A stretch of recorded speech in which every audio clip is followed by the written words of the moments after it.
गाजरची तिखट आणि गोड चवीची ही भाजी असणार आहे. आणि दुसरी भाजी असणार आहे ही आहे गवारची भाजी, तीही असणार आहे चवदार. इथे मी 3 गाजर घेतलेत. तर हे कट करून घ्यायचे आहेत.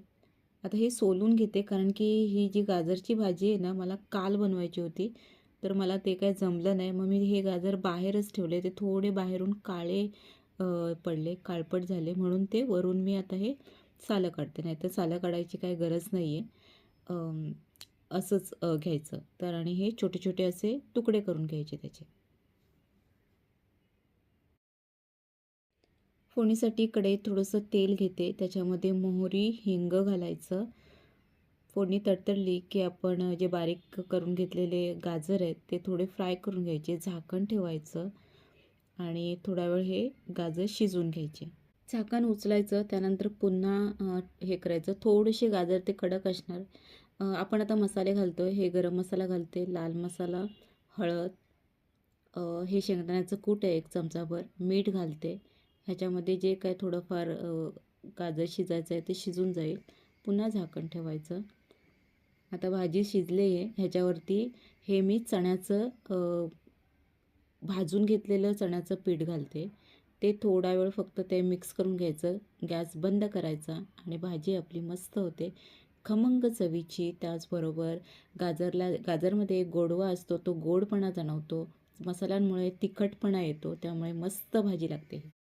गाजरची ही छान अशी खमंग भाजी आपली तयार झाली. आता गवारची भाजी करणार आहोत.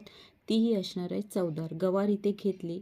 फक्त आपण गवार नेहमी हाताने तोडून त्याची भाजी करतो. पण ह्या भाजीसाठी ही जी गवार आहे ती पातळ आणि अशी तिरपं असं कापून घ्यायची आहे ती गवार ह्याप्रमाणे. पॅन गॅसवर गरम करायला ठेवलंच आहे. त्याच्यामध्ये हे तेल, मोहरी, हिंग घालते. कांदा घालायचा आणि ही बारीक चिरलेली गवार. ह्या हिंग मोहरीमध्येच आधी ही गवार शिजवून घ्यायची. झाकण ठेवायचं. पुन्हा थोड्या वेळाने परतून घ्यायची.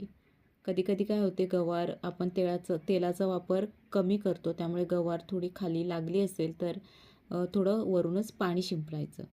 झाकण उचललं. आता ह्याच्यामध्ये मी कसुरी मेथी घालते, गरम मसाला, लाल मिरची पावडर, हळद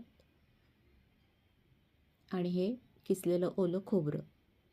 बस आता सगळं वरून खाली सगळं परतून घ्यायचं. त्यानंतर पुन्हा झाकण ठेवायचं आणि ही भाजी थोडा वेळ शिजवून घ्यायची.